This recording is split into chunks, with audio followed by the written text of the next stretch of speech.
श्रीगुरुभ्यो नमः। हरि ओम। यतो जन्माद्यस्य श्रुतिसुनयमानैकविषयात् तन्त्रस्तन्त्रज्ञो गुरुरपि गुरोर्यश्च जगतां विमूढा यत्तत्त्वं प्रकटमिह वेत्तुं सुमनसो मुकुन्दं ध्यायामापहतकुहकं तं स्वमहसा सर्वविघ्नः प्रशमनं सर्वसिद्धिकरं परं सर्वजीवप्रणेतारं वन्दे विजयतं हरिं। करोतु मम कल्याणं हरिर्हयमुखापितः तुष्टमध्वनामा मे वरदोऽस्तु निरन्तरं। वाणिते करवण्यम्ब चरणोर्जि सर्वदा मद्वाक्यसरणीर्भूयात् श्रीमदाचार्यभावग समाश्रयेद्गुरुं भक्त्या महाविश्वासपूर्वकं निक्षेपे सर्वभारांश्च गुरो ಶ್ರೀಪಾದಪಂಕಜೇ। ಭಗವಂತನ ಅತ್ಯದ್ಭುತವಾದ ನಾಮಗಳ ಯಥಾಮತಿಯಾದ ಅರ್ಥವನ್ನ ಪ್ರತಿನಿತ್ಯ ತಿಳಿತಾ ಇದ್ದೀವಿ. ಇವತ್ತು ಮುಂದಿನ ನಾಮ ಕ್ಷೇತ್ರಜ್ಞ. ಭಗವಂತನಿಗೆ ವಿಷ್ಣು ಸಹಸ್ರನಾಮದಲ್ಲಿ ಕ್ಷೇತ್ರಜ್ಞ ಅಂತ ಕರೆದಿದ್ದಾರೆ. ಯಾಕೆ ಕ್ಷೇತ್ರಜ್ಞ ಅಂತ ಕರೀತಾರೆ ಅಂತ ಪ್ರಶ್ನೆ ಮಾಡಬೇಕಾದ್ರೆ, ಮೊದಲು ಕ್ಷೇತ್ರ ಕ್ಷೇತ್ರ ಅಂತ ಕರೀತಾರಲ್ಲ, ತೀರ್ಥಕ್ಷೇತ್ರ ಎಲ್ಲಿಗೆ ಹೋಗಿದ್ರಿ ಅಂತ ಕೇಳಿದ್ರೆ ತೀರ್ಥಕ್ಷೇತ್ರಕ್ಕೆ ಹೋಗಿದ್ವಿ ಅಂತ. ಕ್ಷೇತ್ರ ಅಂದ್ರೆ ಏನ್ ಹಾಗಂದ್ರೆ ಅದಕ್ಕೆ ಶಾಸ್ತ್ರ ಉತ್ತರ ಕೊಡ್ತದೆ.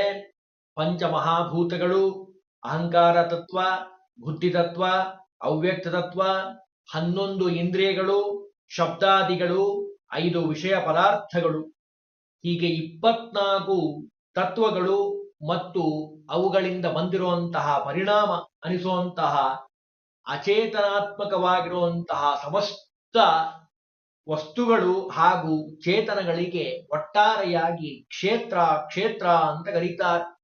ಬಹಳ ಸುಂದರವಾಗಿ ಮಹಾಭೂತಾನ್ಯಹಂಕಾರೋ ಬುದ್ಧಿರವ್ಯಕ್ತಮೇವ ಚ ಇಂದ್ರಿಯಾಣಿ ದಶೈಕಂ ಚ ಪಂಚೇಂದ್ರಿಯ ಗೋಚರ ಏತತ್ ಕ್ಷೇತ್ರಂ ಸಮಾಸೇನ.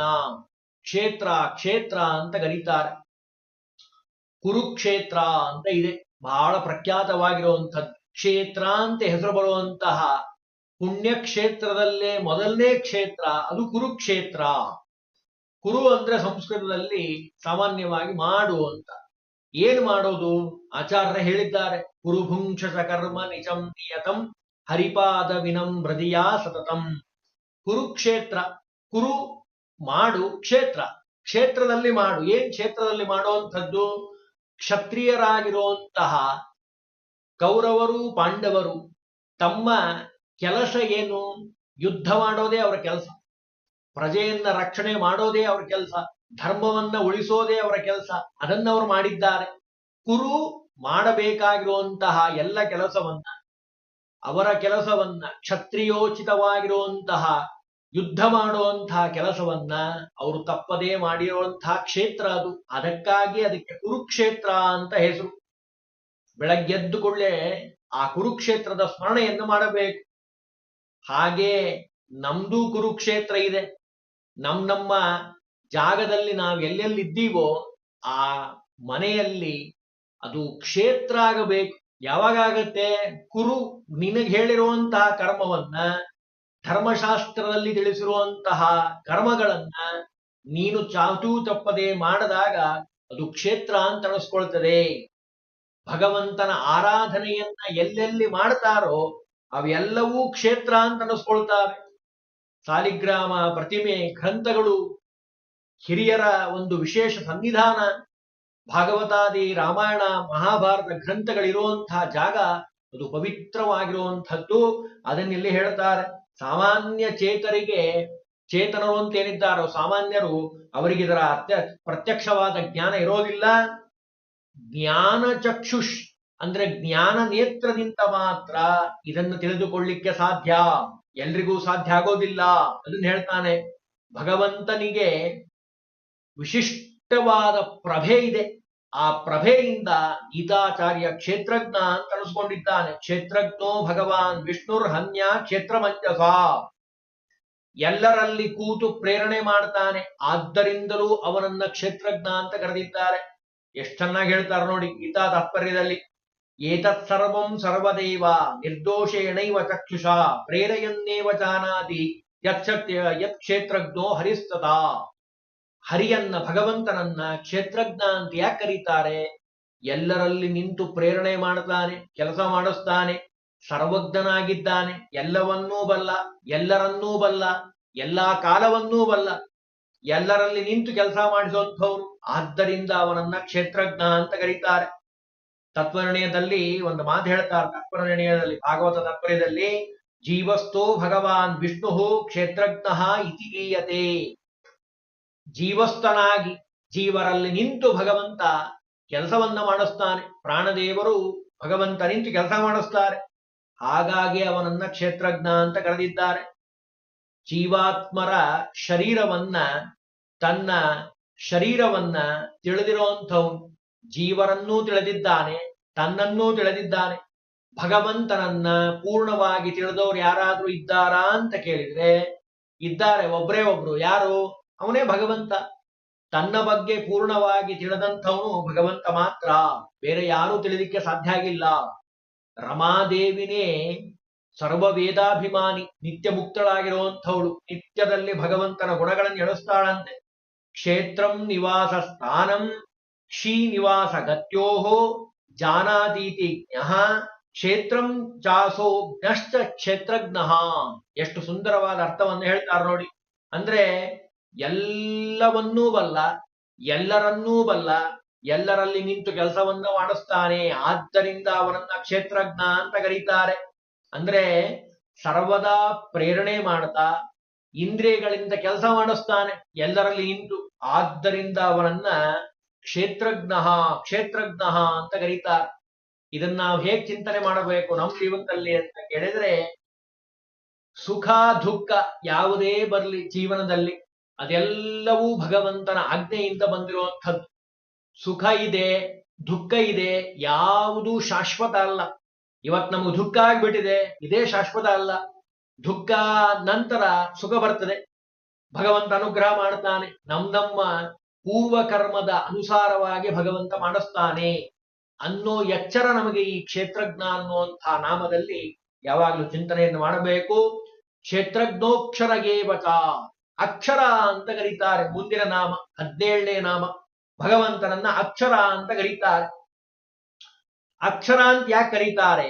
ಅನಿತ್ಯತ್ವಂ ದೇಹಾನಿ ದುಃಖ ಪ್ರಾಪ್ತಿರ ಪೂರ್ಣತಾ ನಾಶಶ್ಚತುರ್ವಿಧ ಪ್ರೋಕ್ತ ತದಭಾವೋ ಹರಿಸ್ಸದಾ. ಭಗವಂತನ ಗುಣಗಳನ್ನ ತಿಳಿಯಬೇಕಾದ್ರೆ ಈ 4 ಗುಣಗಳು ಮಾನವನಲ್ಲಿ ಮಾತ್ರ ಇದೆ, ಜೀವನಲ್ಲಿ ಮಾತ್ರ ಇದೆ. ಈ 4 ಗುಣಗಳು ಭಗವಂತನಲ್ಲಿ ಇಲ್ಲ. ಅದಕ್ಕೆ ಅವ ಭಗವಂತ ಅಂತ ಅನ್ಸ್ಕೊಂಡಿದ್ದಾನೆ. ಯಾವ್ಯಾವ್ದು 4? ಅನಿತ್ಯತ್ವಾತ್, ಅನಿತ್ಯನಾಗಿದ್ದಾನೆ. ಇವತ್ತು ಜೀವ ಇದೆ, ಈ ದೇಹ ಇದೆ, ಬಿದ್ದೋಗ್ತದೆ, ನಾಳೆ ಇರೋದಿಲ್ಲ, ದೇಹ ಹಾನಿಯಾಗಿ ಹೋಗ್ತದೆ. ಆಮೇಲೆ ದುಃಖದಿಂದ ಕೂಡಿರುವಂಥದ್ದು ಮತ್ತು ಅಪೂರ್ಣತ್ವ, ಯಾವುದೂ ನಮಗೆ ಸರಿಯಾಗಿ ಗೊತ್ತಿಲ್ಲ. ಗೊತ್ತಿರೋ ವಿಷಯವೂ ಪೂರ್ಣವಾಗಿ ಗೊತ್ತಿಲ್ಲ. ನಾವು ಅನ್ಕೊಂಡಿದ್ದೀವಿ ನಮಗೆಲ್ಲ ಗೊತ್ತಾಗ್ಬಿಟ್ಟಿದೆ, ಯಾವುದೂ ನಮಗೆ ಸರಿಯಾಗಿ ಗೊತ್ತಿಲ್ಲ.